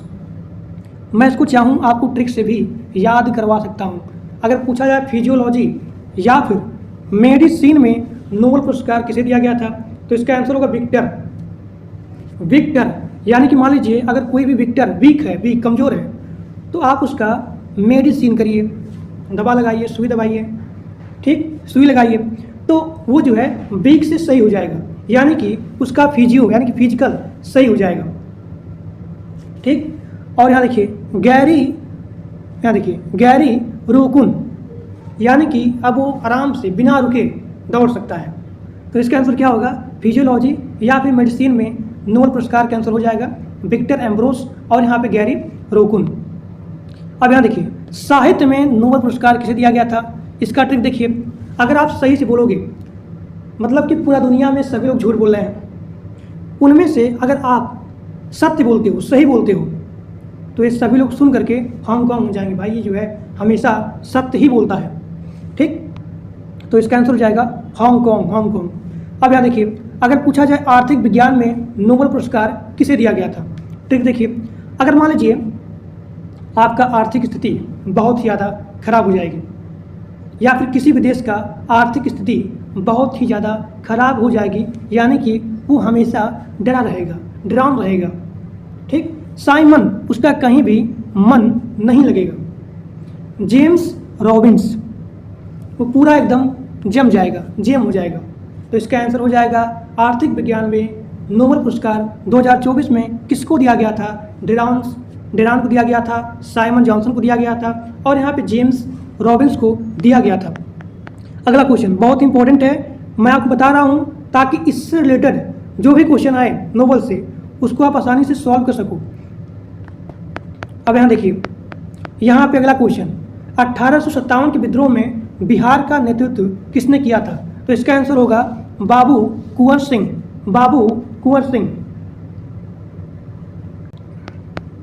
अगला क्वेश्चन, चंद्रगुप्त मौर्य निम्नलिखित में से किस धर्म का पालन करते थे, तो इसका आंसर क्या होगा कि चंद्रगुप्त मौर्य जैन धर्म का पालन करते थे। अगर पूछा जाए कि अशोक ने किस धर्म का पालन करते थे, तो अशोक बौद्ध धर्म, और यहाँ पे चंद्रगुप्त मौर्य जैन धर्म, तो इसका आंसर हो जाएगा जैन धर्म। अगला क्वेश्चन सभी लोग ध्यान से करिए, बहुत ही इंपॉर्टेंट है। देखिए अगला क्वेश्चन है, तीरंदाजी विश्व कप 2025 में किस जोड़ी ने भारत को मेडल दिलाया था, तो आपके ऑप्शन में बहुत सारा ऑप्शन था, जिसमें था अभिषेक वर्मा का और यहाँ पे ऋषभ देव यादव का, अभिषेक वर्मा का और यहाँ पे ऋषभ देव यादव का। अब इसका थोड़ा सा एक्सप्लेन देख लेते हैं। जैसे कि भारतीय तीरंदाज चीन के संघाई में आयोजित किया गया था तीरंदाजी विश्व कप 2025। इसमें भारत 2 स्वर्ण पदक, 1 रजत और यहाँ पे 4 कांस्य पदक के साथ जीता था, और यह जो है दक्षिण कोरिया के बाद भारत का दूसरा स्थान था। देखिए अगर पूछा जाए स्वर्ण पदक के बारे में, महिला के बारे में, कि महिला व्यक्तिगत कंपाउंड स्पर्धा में कौन जीता था, तो मधुरा धमन गावंकर। वहीं पूछा जाए पुरुष में, तो पुरुष में यहाँ पे थे ओजस, अभिषेक, ऋषभ यादव। तो आपके ऑप्शन में बहुत सारा ऑप्शन था, जिसमें नाम था अभिषेक वर्मा का और यहाँ पे ऋषभ देव यादव का। तो इसका आंसर हो जाएगा अभिषेक वर्मा और यहाँ पे ऋषभ देव यादव। देखिए यहाँ पे अगला क्वेश्चन था कि जिला स्तर की परिषद को क्या कहा जाता है, तो जिला स्तर की परिषद को जिला परिषद कहा जाता है, जिला परिषद कहा जाता है। यहाँ पे अगला क्वेश्चन है कि यूके के सेंट्रल बैंकिंग द्वारा डिजिटल परिवर्तन पुरस्कार 2025 किसे दिया गया था, तो इसका आंसर होगा आरबीआई को, ठीक। अब यहाँ पे आपका अगला क्वेश्चन है कि निम्नलिखित में से कौन सा क्षेत्र दक्कन का पठार का भाग नहीं है, निम्नलिखित में से कौन सा क्षेत्र दक्कन का पठार का बाहरी भाग नहीं है, तो इसका आंसर होगा हिमालय जो है इसका पार्ट नहीं है, जबकि Rajgir, Delhi, Gir, so these are the part of Deccan plateau, लेकिन यहाँ पे हिमालय नहीं है। अगला क्वेश्चन जो कि बहुत इंपॉर्टेंट है, सिंधु घाटी सभ्यता में ये क्वेश्चन आया था, सिंधु घाटी सभ्यता में टेराकोटा खिलौने की खोज मुख्य रूप से, देखिए यहाँ पे दिया गया टेराकोटा, सिंधु घाटी सभ्यता में टेराकोटा खिलौने की खोज मुख्य रूप से किस स्तर पर की गई थी? तो इसका आंसर होगा मोहनजोदाड़ो। देखिए सिंधु घाटी सभ्यता में टेराकोटा खिलौने की खोज मुख्य रूप से बनावली, यहाँ देखिए मुख्य रूप से बनावली और यहाँ पे मोहनजोदाड़ो स्थलों पर हुई थी। अगर पूछा जाए बनावली में, तो बनावली में हल के टेराकोटा मॉडल और मोहनजोदाड़ो में पहिए, किसका पहिया? राम खिलौना का पहिया पाया गया था। तो आपके क्वेश्चन पूछा गया है कि सिंधु घाटी सभ्यता में टेराकोटा खिलौने की खोज मुख्य रूप से किस स्थल पर हुई थी? तो इसका आंसर होगा मोहनजोदाड़ो। अगला क्वेश्चन है, इसरो और यहाँ पे IIT मद्रास ने किस उद्देश्य से श्री यस रामकृष्णन उत्कृष्टता केंद्र का शुभ आरंभ किया था? यानी कि इसका यहाँ पे उद्देश्य क्या था? तो सबसे पहले देखते हैं कि इस अनुसंधान सुविधा का उद्घाटन इसरो के जो अध्यक्ष थे, जिनका नाम है डॉक्टर बी नारायण, उन्होंने 17 मार्च 2025 को इसका उद्घाटन किया था। अब यहाँ पूछा गया है कि इसका उद्देश्य क्या है। देखिए इसका उद्देश्य है अंतरिक्ष यान और यहाँ पे प्रक्षेपण वाहनों में उष्मा स्थानांतरण और यहाँ पे शीतलन प्रणालियों में सुधार पर ध्यान केंद्रित करना था। ठीक, तो इसका आंसर हो जाएगा ये। अगला क्वेश्चन आया था आपके एग्जाम में कि केंद्रीय बजट में प्रभावी राजस्व घाटा किस वर्ष में किया गया था? तो इसका आंसर होगा 2011-12 में। अब यहाँ देखिए, यहाँ पे अगला क्वेश्चन आया था कि रामसर अवार्ड 2025 में किसे मिला था? तो रामसर अवार्ड 2025 में डॉक्टर जयश्री वेंकटेशन को मिला था। देखिए यहाँ पे अगला क्वेश्चन है, निम्नलिखित में से कौन सी क्रांति झींगा यानी कि श्रिम्प यानी कि फिश प्रोडक्शन से है? तो इसका आंसर होगा नीली क्रांति। अब यहाँ देखिए, अगर यहाँ पे क्रांति से संबंधित आपके अगले शिफ्ट में पेपर आता है तो मैं उसके लिए बहुत सारे यहाँ पे लाया हूँ क्रांति। जैसे कि अगर पूछा जाए पीली क्रांति, तो पीली क्रांति खाद्य तेल से संबंधित है, नीली क्रांति मछली उत्पादन से, लाल क्रांति मांस या फिर टमाटर का उत्पादन, स्वर्ण क्रांति शहद या फिर बागवानी से, श्वेत क्रांति डेयरी विकास से, हरित क्रांति कृषि से, गोल्ड क्रांति आलू से। अब यहाँ पे आपका अगला क्वेश्चन है, वास्तुकला के चारबाग शैली के उदाहरण में से कौन से हैं? देखिए आपके ऑप्शन बहुत सारे थे, तो यहाँ पूछा गया है कि जो भी यहाँ पे वास्तुकला है, वास्तुकला के चारबाग शैली, इसके कौन से उदाहरण थे? तो सबसे पहले देखते हैं कि चारबाग शैली कौन लाया था। तो चारबाग शैली मुगलों के द्वारा भारत में लाया गया था और भारत में हुमायूं का मकबरा, यहाँ देखिए भारत में हुमायूं का मकबरा और यहाँ पे ताजमहल इस शैली का सबसे प्रसिद्ध उदाहरण है। तो आपके ऑप्शन जो भी दिए गए थे, यहाँ पूछा गया है कि चारबाग शैली के कौन कौन से उदाहरण हैं, तो इसका आंसर होगा हुमायूं का मकबरा और यहाँ पे ताजमहल का। ठीक, अब यहाँ पे आपका अगला क्वेश्चन है कि डीएनए अणु की दो श्रृंखलाएं एक बंध द्वारा एक दूसरे से उनके नाइट्रोजनी आधार से बंधित होते हैं। तो इसका आंसर होगा हाइड्रोजन के द्वारा, हाइड्रोजन बांड के द्वारा। ठीक, यहाँ पे दिया गया है काम करने का अधिकार डीपीएसपी में किससे संबंधित है? तो आर्टिकल 41 से। अगला क्वेश्चन है अनुच्छेद 243W किससे संबंधित है? तो इसका आंसर होगा कि अनुच्छेद 243W के अनुसार सभी नगर पालिकाओं को ऐसी शक्ति और जिम्मेदारियां प्रदान की जाएंगी जो उन्हें स्वशासन की प्रभावी संस्थाओं के रूप में कार्य करने में सक्षम बनाने के लिए आवश्यक होंगी।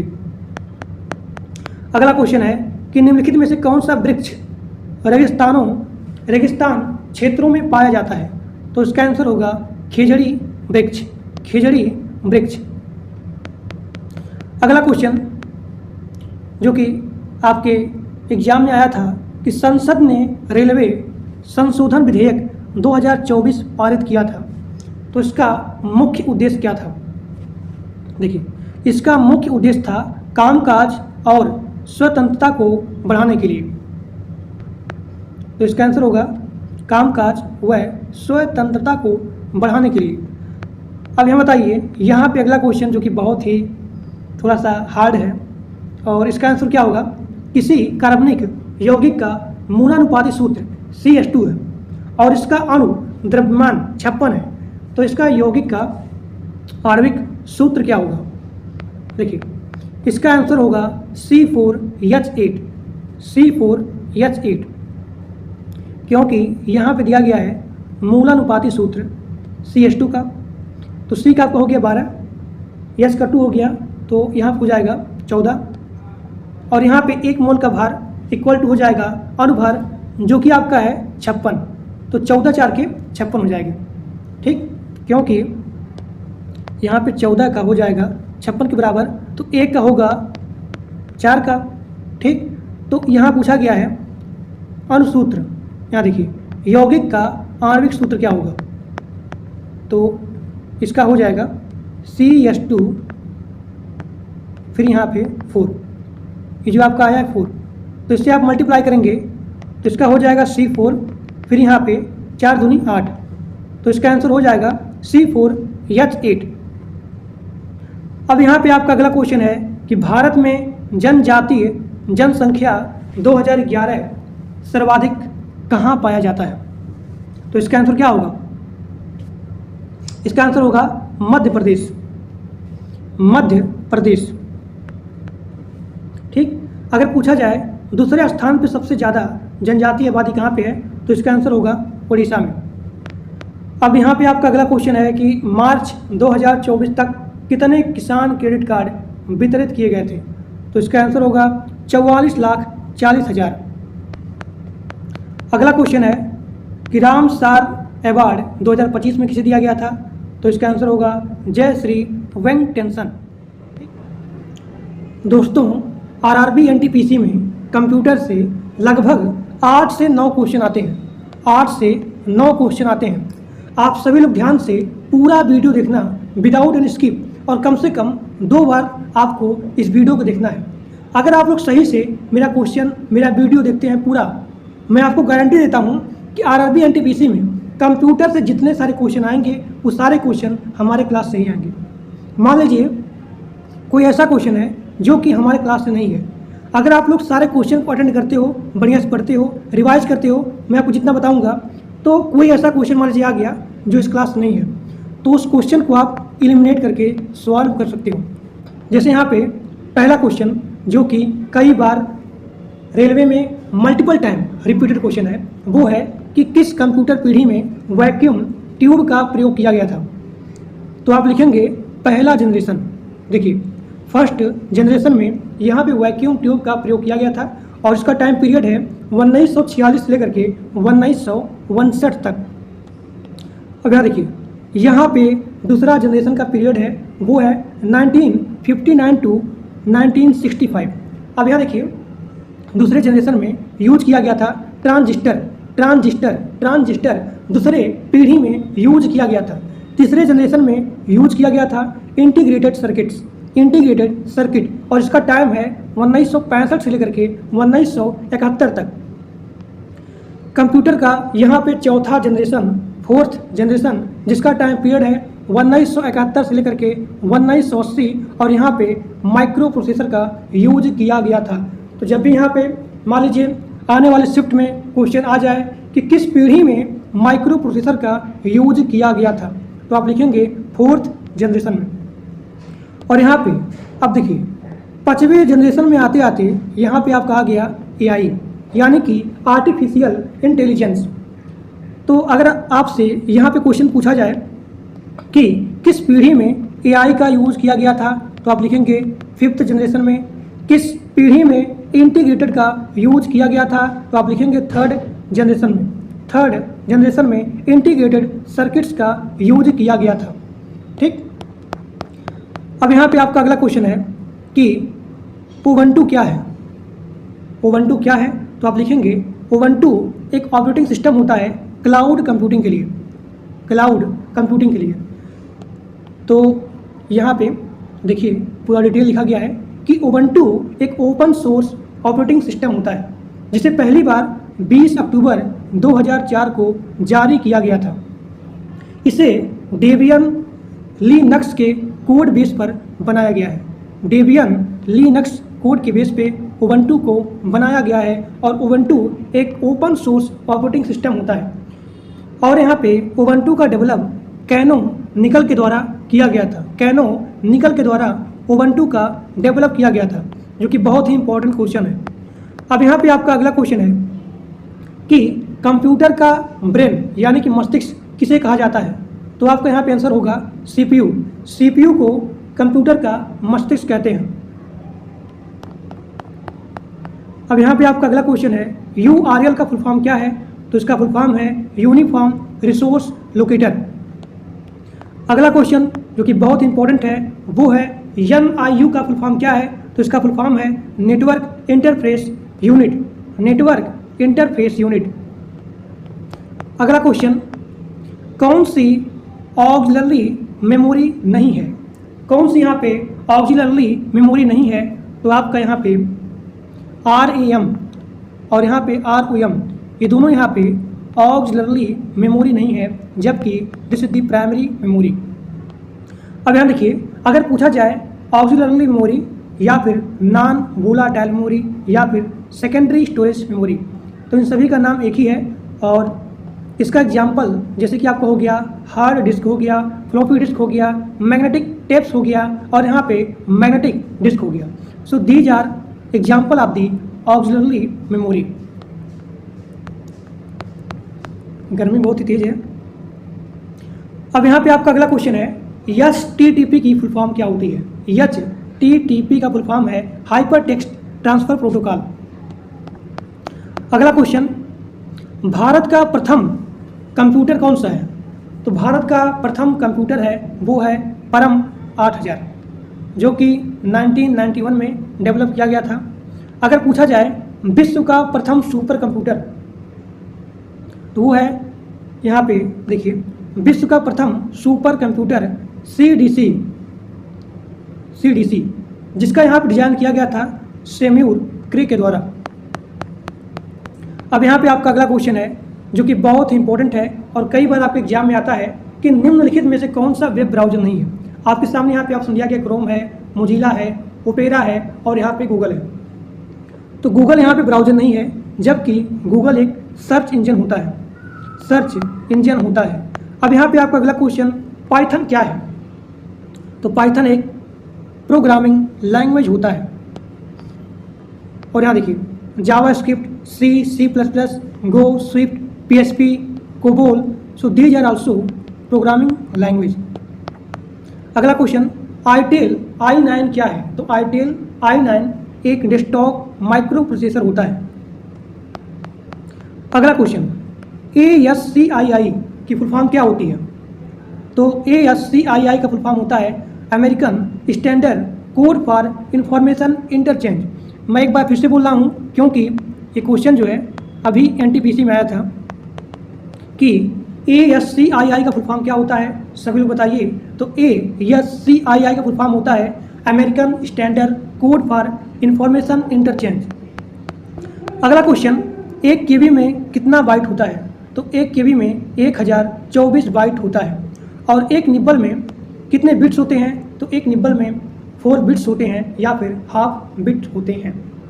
एक क्रम में कितने बिट होते हैं, तो एक क्रम में एक क्रम में 2 बिट होते हैं और एक बाइट में 8 बिट होते हैं। एक बार फिर से देखिए, एक निब्बल में 4 बिट, एक क्रम में 2 बिट और एक बाइट में 8 बिट होते हैं। और 1 KB में 1024 बाइट होते हैं। यहाँ देखिए, 1 KB में 1024 बाइट और 1 MB में 1024 KB होता है और 1 GB में 1024 MB होता है। इंटरनेट के माध्यम से व्यापार का संचालन कहलाता है। तो इंटरनेट के माध्यम से व्यापार का संचालन वो आपका है ई कॉमर्स, यानी कि इलेक्ट्रॉनिक कॉमर्स या फिर ई कॉमर्स। ठीक, बहुत ही इंपॉर्टेंट क्वेश्चन है। इंटरनेट के माध्यम से व्यापार का संचालन कहलाता है, तो वो आपका हो गया ई कॉमर्स। अब यहाँ पे आपका अगला क्वेश्चन, जावा प्रोग्रामिंग लैंग्वेज का आविष्कारक कौन है? तो जावा प्रोग्रामिंग लैंग्वेज का आविष्कारक है वो है James Arthur Gosling. James Arthur Gosling जो कि एक कनाडियन कंप्यूटर साइंटिस्ट थे, कनाडियन कंप्यूटर वैज्ञानिक थे, जिन्होंने जावा प्रोग्रामिंग लैंग्वेज का आविष्कार किया था।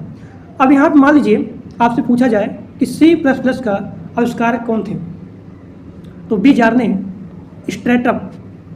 जावा स्क्रिप्ट का देखिए, जावा का गोसलिंग हो गया, और यहाँ पूछा जाए कि जावा स्क्रिप्ट का आविष्कारक कौन है, तो आप बताएंगे ब्रेंडन इच। Brendon etch.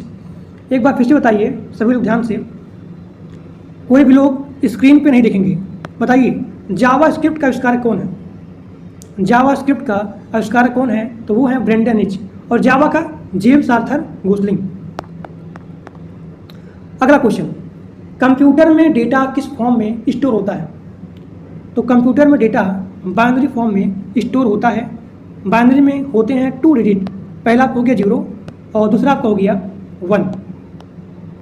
तो बाइनरी नंबर का यूज़ किया जाता है मशीन भाषा के लिए, मशीन लैंग्वेज के लिए यहाँ पे बाइनरी का यूज किया जाता है, क्योंकि हमारा सिस्टम, हमारा कंप्यूटर जो है एक मशीन कोड में, जो कि वो है बाइनरी नंबर। तो बाइनरी नंबर में समझता है, यानी कि 0-1 की फॉर्म में समझता है, और मशीन लैंग्वेज पूरा बाइनरी कोड में लिखा जाता है। तो कंप्यूटर में डेटा स्टोर होता है बाइनरी नंबर में। अब यहाँ देखिए, यहाँ पे अगला क्वेश्चन, वायरलेस टेक्नोलॉजी ब्लूटूथ के आविष्कारक कौन है? तो यहाँ पे ब्लूटूथ के आविष्कारक हैं जॉब हार्टसन। 1994 में इन्होंने आविष्कार किया था वायरलेस टेक्नोलॉजी ब्लूटूथ का। अब यहाँ पे आपका अगला क्वेश्चन जो कि बहुत ही इंपॉर्टेंट है, वो है ISP का फुल फॉर्म क्या है? तो ISP का फुल फॉर्म होता है internet service provider. Internet service provider. अगला क्वेश्चन, MS एक्सेल में स्प्रेडशीट में कितनी डिफ़ॉल्ट सीट होती हैं? जो लोग MS एक्सेल चलाए हैं उनको पता होगा कि MS एक्सेल में 3 होते हैं डिफ़ॉल्ट सीट। MS एक्सेल में स्प्रेडशीट में कितने डिफ़ॉल्ट सीट होते हैं? तो 3 होते हैं। अब यहाँ पे आपका अगला क्वेश्चन है कि इनमें से कौन सा इनपुट डिवाइस नहीं है? तो यहाँ पे आपका हो गया प्लाटर। यहाँ देखिए, प्लाटर क्या होता है? प्लाटर एक आउटपुट डिवाइस होता है जिसका यूज किया जाता है प्रिंट करने के लिए। सिंपली आप समझिए एक ट्रिक से, जिसको आप छू सकते हो। ठीक, कहने का मतलब क्या है कि प्लाटर क्या है? प्लाटर जो है ये आपका आउटपुट हो गया, प्रिंट होके आएगा तो हमारे पास आएगा। अब यहाँ देखिए, यहाँ जैसे कि आपका हो गया कंप्यूटर का इनपुट डिवाइस, तो कीबोर्ड का यूज किया जाता है अंदर करने के लिए, यानी कि कोई भी चीज़ आप लिखते हो तो वो चीज़ यहाँ पे अंदर होता है। माउस हो गया, जॉयस्टिक हो गया, ट्रैक बॉल हो गया, लाइट पेन हो गया, टच स्क्रीन हो गया, डिजिटल कैमरा हो गया, तो ये सारी चीज़ें अंदर होती हैं। So these are the input device. तो आप लिखेंगे keyboard, mouse, joystick, trackball, light pen, touch screen, digital camera, ये सारी चीज़ें इनपुट डिवाइस होती हैं। और यहाँ पे आपका प्लाटर, यह जो है एक आउटपुट डिवाइस है जिसका यूज किया जाता है प्रिंट करने के लिए। ठीक, अब यहाँ देखिए, कंप्यूटर का कौन सा कार्य नहीं है? तो कंप्यूटर का IQ फंक्शन नहीं होता है, यानी कि computer have no intelligence question. अब यहाँ देखिए, निम्नलिखित में से एंटीवायरस कौन सा है? साफ साफ यहाँ देखिए लिखा गया है नॉर्टन। गूगल हो गया, एक्सेल हो गया, माइक्रोसॉफ्ट हो गया, ये सभी यहाँ पे एंटीवायरस नहीं होते हैं, जबकि नॉर्टन जो है एक एंटीवायरस होता है, या फिर एंटी मेलवेयर सॉफ्टवेयर होता है। अब यहाँ देखिए एंटी वायरस का एग्जाम्पल जो कि यहाँ पे बहुत ही इंपॉर्टेंट है, अगर आप इनको याद रखेंगे तो कोई भी क्वेश्चन आ जाएगा एंटीवायरस से, आप उसको तुरंत एलिमिनेट कर सकते हो। तो यहाँ पे एंटीवायरस का एग्जाम्पल दिया गया है, जैसे कि आपको हो गया बिट डिफेंडर हो गया, बिट डिफेंडर एंटीवायरस, एवेरा हो गया या सिक्योर हो गया, ठीक। और यहाँ देखिए KA-C antivirus, Trend, Webroot, ESET, so these are the antivirus software. अब यहाँ पे आपका अगला क्वेश्चन है, दूर संचार से संबंधित ADSL की फुल फॉर्म क्या है? दूर संचार से संबंधित ADSL का फुल फॉर्म है asymmetric digital subscriber line. Asymmetric digital subscriber line. अब यहाँ पे आपका अगला क्वेश्चन है कि इनमें से कौन सा कंप्यूटर का पार्ट नहीं है? CPU, monitor, ALU, paper. तो पेपर यहाँ पे कंप्यूटर का भाग नहीं होता है। अगला क्वेश्चन आपका है कि कंप्यूटर को रिमोट से कंट्रोल करना किस प्रोटोकॉल के तहत किया जाता है? तो कंप्यूटर को रिमोट से कंट्रोल करना RDP प्रोटोकॉल के द्वारा किया जाता है। तो आपका यहाँ पे आंसर हो गया RDP, जिसका फुल फॉर्म होता है रिमोट डेस्कटॉप प्रोटोकॉल। अब यहाँ पे आपका अगला क्वेश्चन जो कि बहुत ही ज़्यादा इंपॉर्टेंट है कि कौन सा एप्लीकेशन सॉफ्टवेयर होता है? कौन सा एप्लीकेशन यहाँ पे सॉफ्टवेयर है? आपके सामने यहाँ पे ऑप्शन दिया गया है, लाइनेक्स, मैकओएस, ग्राफिक्स, यूनिक्स। तो यहाँ पे ग्राफिक्स क्या है? एक एप्लीकेशन सॉफ्टवेयर है। ग्राफिक्स एक एप्लीकेशन सॉफ्टवेयर होता है।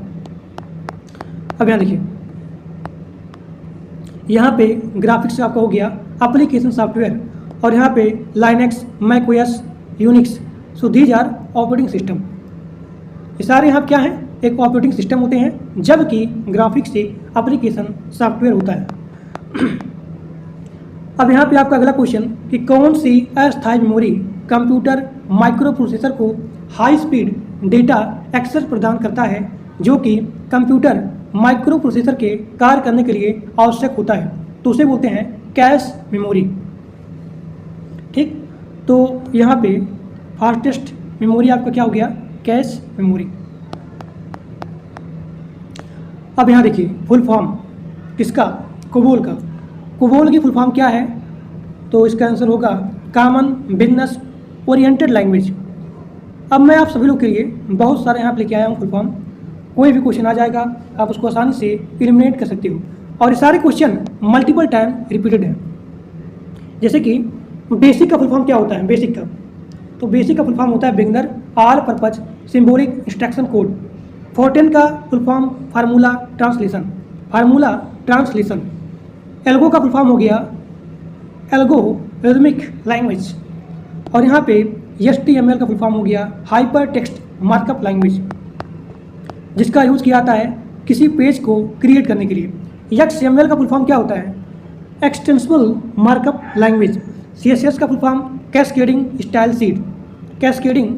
सीड। PHP का फुल फॉर्म होता है हाइपर टेक्स्ट प्री प्रोसेसर, और यहाँ पे ASP का फुल फॉर्म है एक्टिव सर्वर पेज। और यहाँ देखिए, अगर पूछा जाए कि पर्ल का फुल फॉर्म क्या होता है, तो पर्ल का फुल फॉर्म होता है प्रैक्टिकल एब्स्ट्रैक्शन रिपोर्टिंग लैंग्वेज।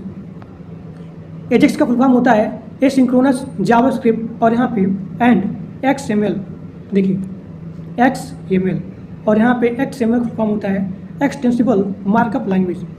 तो ये सभी फुल फॉर्म बहुत इंपॉर्टेंट है और कई बार आपके प्रीवियस एग्जाम में आए हुए हैं, तो सभी लोग ध्यान से इस फुल फॉर्म को याद रखेंगे। अब यहाँ देखिए, यहाँ पे आपका अगला क्वेश्चन है कि MS एक्सेल में सेल को एडिट करने के लिए इसका शॉर्टकट की क्या होता है? तो MS एक्सेल में सेल को एडिट करने के लिए आप F2 बटन को दबाएंगे, या फिर आप डबल क्लिक करेंगे एक सेल को एडिट करने के लिए। अगला क्वेश्चन, कंप्यूटर में संचार यानी कि कम्युनिकेशन के लिए कौन सा प्रोटोकॉल यूज किया जाता है? तो वो होता है CP यानी कि कम्युनिकेशन प्रोटोकॉल। अगला क्वेश्चन आपका है कि VGA केबल का आविष्कार किसने किया था? तो IBM ने किया था 1987 में। ये क्वेश्चन बहुत ही इंपॉर्टेंट है, this is the very very most important कि VGA केबल का आविष्कार कौन है? तो वो है IBM कंपनी, 1987 में किया था। और VGA का फुल फॉर्म होता है video graphics array, video graphics array. अब यहाँ देखिए, यहाँ पे आपका अगला क्वेश्चन है OCR का फुल फॉर्म क्या होता है? तो OCR का फुल फॉर्म होता है optical character recognization, optical character recognization. अब यहाँ देखिए, ये भी क्वेश्चन आपके एग्जाम में आया हुआ है कि OMR का फुल फॉर्म क्या होता है? तो OMR का फुल फॉर्म होता है ऑप्टिकल मार्क रिकॉग्नाइजेशन। MICR का फुल फॉर्म क्या होता है? Magnetic ink character recognization. अब यहाँ पे आपका अगला क्वेश्चन है कि कंप्यूटर में डेटा ट्रांसफ़र किसके द्वारा किया जाता है? तो ये सबको पता है, USB के द्वारा कंप्यूटर में डेटा को ट्रांसफ़र किया जाता है। अब यहाँ देखिए, जो लोग बीटेक किए हैं वो लोग बड़े ही आसानी से इस क्वेश्चन को सॉल्व कर सकते हैं कि linear data structure which is collection of data atom having similar data type store in contiguous memory location. तो इसका आंसर क्या होगा? एरे होगा। एरे क्या होता है? एरे एक लीनियर डेटा स्ट्रक्चर होता है जो कि एक सिमिलर डेटा को स्टोर करता है, किसमें? कॉन्टिजियस मेमोरी लोकेशन में, तो उसे बोलते हैं एरे। अब यहाँ पे आपका अगला क्वेश्चन है www के अंतर्गत प्रथम डोमेन नाम क्या था? तो www के अंतर्गत प्रथम डोमेन का नाम था info.cern.ch। इसको पब्लिश किया गया था 6 अगस्त 1991 को। किसके द्वारा? ब्रिटिश साइंटिस्ट, इनका नाम है Tim Berners Lee. Tim Berners Lee के द्वारा info.cern.ch का यहाँ पे डेवलप या फिर पब्लिश किया गया था। और अगर पूछा जाए, टिम बर्नर ली इन्होंने वर्ल्ड वाइड वेब 1989 में आविष्कार किए थे। www का आविष्कारक कौन है? तो वो है टिम बर्नर ली, और इन्होंने 6 अगस्त 1991 को info.cern.ch को पब्लिश किया था। और अगर पूछा जाए, यहाँ देखिए, फर्स्ट डोमेन नेम रजिस्टर हुआ था symbolics.com। ठीक, अब यहाँ पे आपका अगला क्वेश्चन जो कि बहुत इंपॉर्टेंट है, Bill Gates Microsoft window operating system का नाम क्या रखना चाहते थे? तो Bill Gates Microsoft window operating system का नाम इंटरफेस मैनेजर रखना चाहते थे। देखिए, अगर पूछा जाए माइक्रोसॉफ्ट का फाउंडर या फिर किसके द्वारा फाउंड किया गया था, तो बिल गेट्स और यहाँ पे पाउल एलेन के द्वारा यहाँ पे 4 अप्रैल 1975 को फाउंड किया गया था। अब यहाँ पे आपका अगला क्वेश्चन कि ई कॉमर्स वेबसाइट कौन सी नहीं है? तो ट्विटर आपका यहाँ पे ई कॉमर्स वेबसाइट नहीं है। अगला question, extraction of data from hard disk क्या कहलाता है? तो उसे बोलते हैं रिपिंग या फिर डिजिटल एक्सट्रैक्शन। अब यहाँ देखिए, जैसे कि आपका हो गया process of copying audio video content from a compact disc और DVD, so these are the ripping or digital extraction. एक बार फिर से बोल रहा हूँ क्योंकि ये क्वेश्चन जो है आया हुआ है, extraction of data from hard disk क्या कहलाता है? तो आपको यहाँ पे याद रखना है रिपिंग आर डिजिटल एक्सट्रैक्शन कहलाता है। यहाँ पे अगला क्वेश्चन जो कि बहुत इंपॉर्टेंट है, देखिए, कोबोल और यहाँ पे फोर्ट्रेन, इसका फुल फॉर्म कई बार मल्टीपल टाइम्स एग्जाम में पूछा गया है। तो यहाँ पे अभी क्वेश्चन आया है कि फोर्ट्रेन का फुल फॉर्म क्या होता है? तो इसका फुल फॉर्म होता है फार्मूला ट्रांसलेशन। कोबोल का फुल फॉर्म क्या होता है? कोबोल का फुल फॉर्म होता है common business oriented language. BASIC का फुल फॉर्म होता है beginners all propose symbolic instruction code. Algo का फुल फॉर्म होता है एल्गोरिथमिक लैंग्वेज। HTML का फुल फॉर्म होता है हाइपर टेक्स्ट मार्कअप लैंग्वेज। और XML का फुल फॉर्म होता है एक्सटेंसिबल मार्कअप लैंग्वेज। अगला क्वेश्चन जो कि बहुत इंपॉर्टेंट है कि एप्पल कंप्यूटर कंपनी के को फाउंडर कौन है, यानी कि सह संस्थापक कौन है? तो उनका नाम है, यहाँ देखिए, स्टीव जॉब्स या फिर स्टीव वोजनाइक एंड रोनाल्ड वाइने। इन्होंने 1 अप्रैल 1976 को स्थापित किया था। और अगर पूछा जाए कि माइक्रोसॉफ्ट के संस्थापक कौन है। माइक्रोसॉफ्ट के संस्थापक कौन है, तो बिल गेट्स और यहाँ पे पॉल एलन है, जो कि 1975 में फाउंडेड किए थे। अब यहाँ देखिए, यहाँ पे ये क्वेश्चन बहुत इंपॉर्टेंट है। 2005 में किस कंप्यूटर कंपनी ने अपना पर्सनल कंप्यूटर बनाना बंद कर दिया था। Which computer company has stop his making personal computer, तो उस कंपनी का नाम है IBM। IBM कंपनी जो है 2005 में ही अपना पर्सनल कंप्यूटर बनाना बंद कर दिया था। ठीक, अब यहाँ देखिए, यहाँ पे आपका अगला क्वेश्चन है W3C या फिर WWWC की फुल फॉर्म क्या होती है। ठीक, या फिर पूछा जाए W3C यानी कि 3 बार W फिर C, या फिर WWWC की फुल फॉर्म क्या होती है, तो उसका फुल फॉर्म होता है वर्ल्ड वाइड वेब कंसोर्टियम। अगला क्वेश्चन, ऑपरेटिंग सिस्टम क्या होता है। तो ऑपरेटिंग सिस्टम जो है यूजर और यहाँ पे कंप्यूटर सिस्टम के बीच में एक कोऑर्डिनेशन का काम करता है, यानी कि यूजर के बीच में और यहाँ पे कंप्यूटर सिस्टम के बीच में एक मध्यस्थ का कार्य करता है, जो कि हमारे निर्देशों को कंप्यूटर में प्रोसेस करता है और यहाँ पे ऑपरेटिंग सिस्टम के द्वारा अन्य सॉफ्टवेयर प्रोग्राम तथा हार्डवेयर में इसका रन किया जाता है।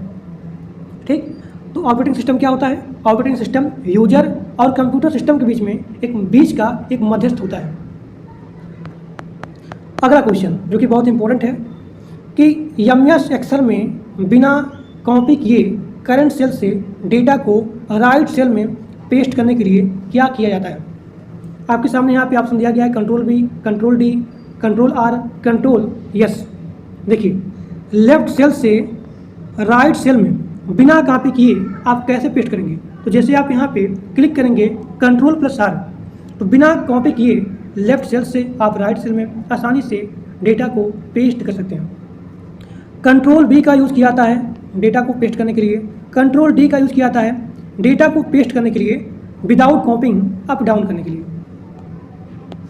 यानी कि बिना आप अप डाउन किए डेटा को पेस्ट कर सकते हो।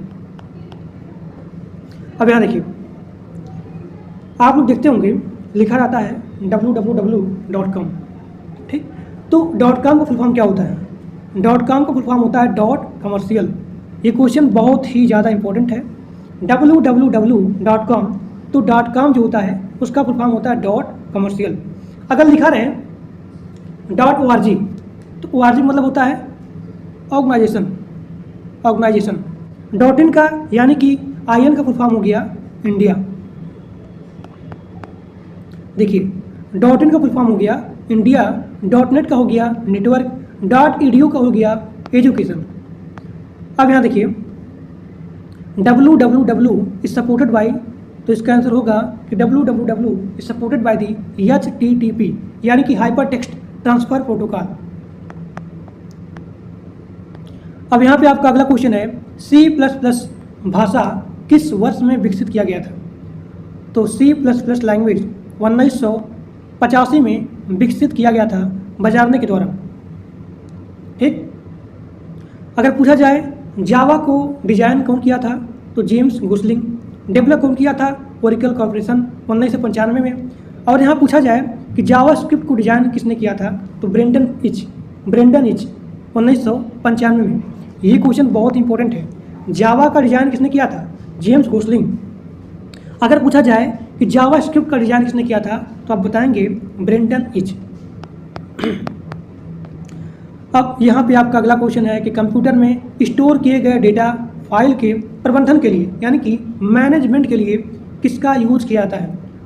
तो कंप्यूटर में जितने सारे डेटा स्टोर होते हैं उन सभी डेटा को मैनेज करने के लिए यानी कि क्रिएट करने के लिए, अपडेट करने के लिए, तो यहाँ पे यूज़ किया जाता है DBMS का यानी कि डेटाबेस मैनेजमेंट सिस्टम। अब यहाँ देखिए, यहाँ पे आपका अगला क्वेश्चन है कि कौन सा यहाँ पे पार्ट नहीं है पर्सनल कंप्यूटर में काम करने के लिए, यहाँ पे कौन सा अनिवार्य हिस्सा नहीं है। तो यहाँ पे आपका हो गया USB। ये भी आपका यूज होता है ROM CPU। This is the use for the personal computer but USB is the essential USB is not essential part of A personal computer. अब यहाँ पे आपका अगला क्वेश्चन जो कि बहुत इंपॉर्टेंट है कि कौन सा वेब ब्राउज़र नहीं है। ऐसे क्वेश्चन बहुत आते हैं, कौन सा ब्राउज़र है, कौन सा वेब ब्राउज़र नहीं है। तो आप लोग जानते हैं कि फायरफॉक्स हो गया, क्रोम हो गया, ओपेरा हो गया, ये सारे क्या होते हैं, ये सारे वेब ब्राउज़र होते हैं, लेकिन विकिपीडिया वेब ब्राउज़र नहीं है। अगला क्वेश्चन, कंप्यूटर में कैश मेमोरी कहाँ पे स्थित होता है। तो कंप्यूटर में कैश मेमोरी सीपीयू में स्थित होता है। ठीक, अब यहाँ पे अगला क्वेश्चन जो कि बहुत ही ज़्यादा इंपॉर्टेंट है, पूछा गया है कि प्रथम रोबोट जिसे मानव का दर्जा दिया गया था, प्रथम रोबोट जिसे मानव का दर्जा दिया गया था, तो वो है सोफिया। सोफिया को 2017 में सऊदी अरब के द्वारा इसे एक सिटीजनशिप का दर्जा दिया गया था। अगर पूछा जाए कि इंडिया का फर्स्ट ह्यूमन रोबोट कौन सा है, तो वो है मानव। ठीक, और एक बात, इस क्वेश्चन को आपको ध्यान में रखना है कि प्रथम रोबोट जिसे मानव का दर्जा दिया गया था, क्योंकि कई बार ये क्वेश्चन रिपीट होता है, जिसका नाम है सोफिया। देखिए, इनमें से कौन सा सर्च इंजन नहीं है। तो यहाँ पे इंस्टाग्राम सर्च इंजन नहीं होता है। सर्च इंजन कौन से हैं, गूगल हो गया, याहू हो गया, बिंग हो गया, बैडू हो गया, AOL हो गया, ask.com हो गया, एक्साइट हो गया, डक गो, वोल्फ्रेम अल्फा हो गया, यांडेक्स हो गया। So these are the search engine, but Instagram is not a search engine. अब यहाँ पे आपका अगला क्वेश्चन कि किसके द्वारा इंटरनेट से डेटा ट्रांसफ़र किया जाता है, तो उसका आंसर होगा ईमेल के द्वारा। ईमेल की सहायता से इंटरनेट से डेटा को ट्रांसफ़र कर सकते हैं। यहाँ देखिए, गूगल का फाउंडर कौन है, तो लैरी पैकेज एंड सर्गी ब्रिन। इसको फाउंड किया गया था सितंबर 1998 को। अगला क्वेश्चन जो कि बहुत इंपॉर्टेंट है, ये सारे क्वेश्चन बहुत इंपॉर्टेंट है, तो सभी लोग वीडियो को पूरा देखना। देखिए, गवर्नमेंट वेबसाइट का डोमेन नेम क्या है, तो अगर लिखा रहे .gov तो इसका मतलब है गवर्नमेंट का वेबसाइट। अगर यहाँ पे लिखा रहेगा .org तो इसका मतलब है ऑर्गेनाइजेशन। .in India. ठीक, अब यहाँ देखिए कौन सा प्रोग्रामिंग लैंग्वेज है, तो इसका आंसर होगा SQL। SQL जो है एक प्रोग्रामिंग लैंग्वेज होता है जिसका फुल फॉर्म होता है स्ट्रक्चर्ड क्वेरी लैंग्वेज। फिर यहाँ देखिए कोबोल का, बेसिक का, फोर्ट्रेन का और यहाँ पे एल्गो का फुल फॉर्म क्या होता है, तो कोबोल का फुल फॉर्म होता है common business oriented language, BASIC का beginner all purpose symbolic instruction code, Fortran का हो गया फार्मूला ट्रांसलेशन और एल्गो का हो गया एल्गोरिथमिक लैंग्वेज। अब यहाँ देखिए, ये क्वेश्चन आया था और बहुत सारे लोग इस क्वेश्चन को कर नहीं पाए थे। यहाँ पे क्वेश्चन है कि आपके पास 1.78 GB का पेन ड्राइव है, 1.78 GB का पेन ड्राइव है और कंप्यूटर में डेटा ट्रांसफ़र करने की स्पीड 2 MB प्रति सेकंड है, तो पूरा डेटा ट्रांसफ़र करने में कितना समय लगेगा। ठीक, ये क्वेश्चन बहुत बार रिपीट होता है और बहुत सारे लोग इस क्वेश्चन को स्किप कर देते हैं। तो इसका आंसर है, अगर पूछेगा मिनट में तो 15.19 मिनट, अगर पूछेगा सेकंड में तो 911.36 सेकंड। कैसे सॉल्व करेंगे, देखिए 1 GB में कितना MB होता है बताइए, क्योंकि MB में हम इसीलिए ट्रांसफ़र कर रहे हैं क्योंकि यहाँ दिया गया है कंप्यूटर में डेटा ट्रांसफ़र करने की स्पीड 2 MB प्रति सेकंड है, तो 1 GB में 1024 MB होता है। आप इसका यहाँ मल्टीप्लाई करेंगे तो आ जाएगा 1822.72 MB। ठीक, अब यहाँ देखिए 2 MB पर सेकंड, यानी कि 2 MB इक्वल टू 1 सेकेंड, तो 1 MB इक्वल टू 1/2 सेकेंड। देखिए, तो 1 MB ट्रांसफ़र करने में लगा समय 1/2 सेकेंड। इसीलिए अब यहाँ देखिए 1872 MB करने के लिए कितना समय लगेगा, तो इधर भी 1822.72 MB का मल्टीप्लाई करिए और इधर भी करिए, तो 1822.72 MB करने के लिए आपका समय लगेगा। यहाँ देखिए मल्टीप्लाई करेंगे, सेकंड में इतना आएगा, क्योंकि आप यहाँ पे 2 से भाग देंगे तो 2 9 18, 2 एक नम 2, 2 एक नम 2, 0.72 है। यहाँ देखिए, यहाँ पे अगर आप 2 से भाग देंगे, 2 9 18, 2 एक नम 2, 2 एक नम 2, 2 3 6, 2 6 12, तो ये यहाँ पे आ गया सेकंड में। इसी प्रकार से मिनट में आ जाएगा 15.19 मिनट। अब यहाँ देखिए, स्प्रेडशीट किस में यूज किया जाता है? सबको पता है स्प्रेडशीट जो है MS एक्सेल में यूज किया जाता है। अगला क्वेश्चन, TSP, TCP या फिर IP का फुल फॉर्म क्या होता है? तो TCP का फुल फॉर्म होता है ट्रांसमिशन कंट्रोल प्रोटोकॉल, और IP का फुल फॉर्म होता है internet protocol. Internet protocol, TCP का ट्रांसमिशन कंट्रोल प्रोटोकॉल, IP का इंटरनेट प्रोटोकॉल। अगर पूछा जाए कि FTP का फुल फॉर्म क्या होता है, बताइए। FTP का फुल फॉर्म होता है फाइल ट्रांसफर प्रोटोकॉल। अगला क्वेश्चन, कौन सा कंप्यूटर हार्डवेयर नहीं है? बताइए, कौन सा कंप्यूटर हार्डवेयर नहीं है? तो मेमोरी आपका कंप्यूटर हार्डवेयर नहीं होता है। कंप्यूटर हार्डवेयर कौन सा हो गया? कीबोर्ड हो गया, माउस हो गया, प्रिंटर हो गया। कौन सा कंप्यूटर वायरस नहीं है? अब देखिए, इसी में ऑप्शन था पाइथन का। सबको पता है कि पाइथन हो गया, जावास्क्रिप्ट हो गया, जावा हो गया, PHP हो गया, C++ हो गया, ये सभी क्या है? एक प्रोग्रामिंग लैंग्वेज होते हैं। तो पाइथन क्या है? पाइथन एक हाई लेवल प्रोग्रामिंग लैंग्वेज होता है। अगला क्वेश्चन, कि कौन सा कंप्यूटर की मेमोरी नहीं है? तो कंप्यूटर की मेमोरी नहीं है, इसका आंसर होगा प्रिंटर। कंप्यूटर की मेमोरी आपकी हो गई flash drive, CD, RAM। So these are the computer memory, but printer are not computer memory. अगला क्वेश्चन बहुत ही बढ़िया क्वेश्चन है और मल्टीपल टाइम रिपीटेड क्वेश्चन, तो सभी लोग ध्यान से वीडियो को पूरा देखिए। 1 नंबर क्वेश्चन है ये सब। कौन सा वेबसाइट का पाथ होता है? तो स्लैश जो है, स्लैश होता है, स्लैश, ये जो है पाथ देने के लिए इसका यूज़ किया जाता है, तो इसे बोलते हैं फॉरवर्ड स्लैश। देखिए, अगला क्वेश्चन, CLI का फुल फॉर्म क्या होता है? तो CLI का फुल फॉर्म होता है command line interface. Command line interface. अगला question, hard disk. Hard disk जब भी पूछा जाए, हार्ड डिस्क कौन सा मेमोरी होता है? तो हार्ड डिस्क सेकेंडरी मेमोरी होता है। RAM, ROM ये आपका हो गया प्राइमरी मेमोरी, जबकि हार्ड डिस्क में जैसे कि आपका हो गया CD हो गया, फ्लॉपी डिस्क हो गया, मैग्नेटिक टेप हो गया। So these are the hard disk and these are the secondary memory. अगला क्वेश्चन, कि 1024 TB में कितना PB होता है, कितना पेटाबाइट होता है? तो 1000 TB में होता है 1 PB, 1 पेटाबाइट होता है। अगला क्वेश्चन, कॉपी पेस्ट करने की शॉर्टकट की क्या होती है? सबको पता है, Ctrl+C से क्या होता है? कॉपी होता है। Ctrl+V से क्या होता है? पेस्ट होता है। Ctrl+X से क्या होता है? कट एंड कॉपी होता है। ठीक, अब यहाँ पे आपका अगला क्वेश्चन है कि गूगल किस कंपनी से संबंधित है? तो गूगल अल्फाबेट INC कंपनी से संबंधित है, जिसको यहाँ पे 2 अक्टूबर 2015 को यहाँ पे फाउंड किया गया था। अल्फाबेट INC कंपनी से संबंधित है गूगल। देखिए, ये क्वेश्चन बहुत इंपॉर्टेंट है कि कौन सा ऑडियो फाइल का एक्सटेंशन होता है?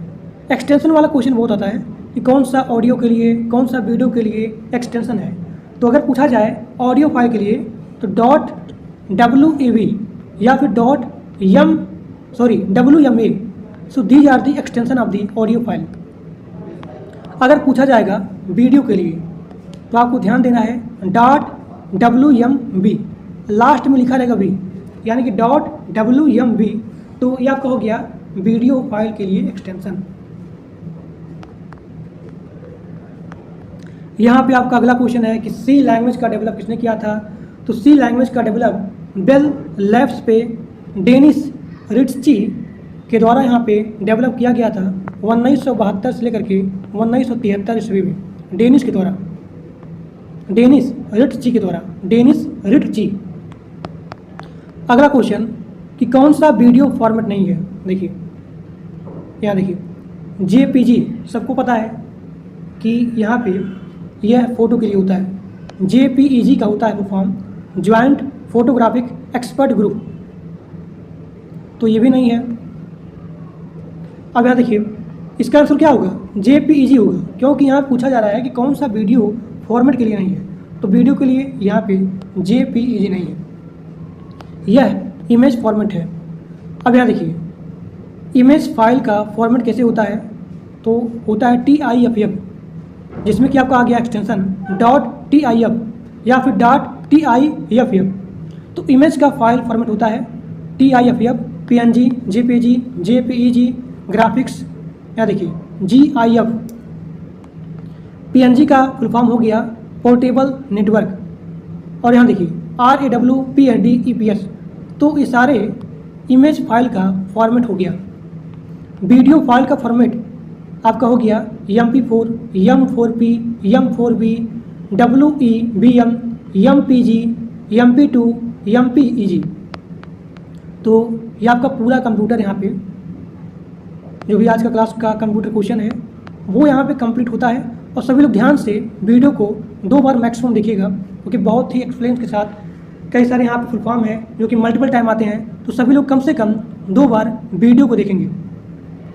ठीक, तो आज के लिए बस इतना ही। Thank you.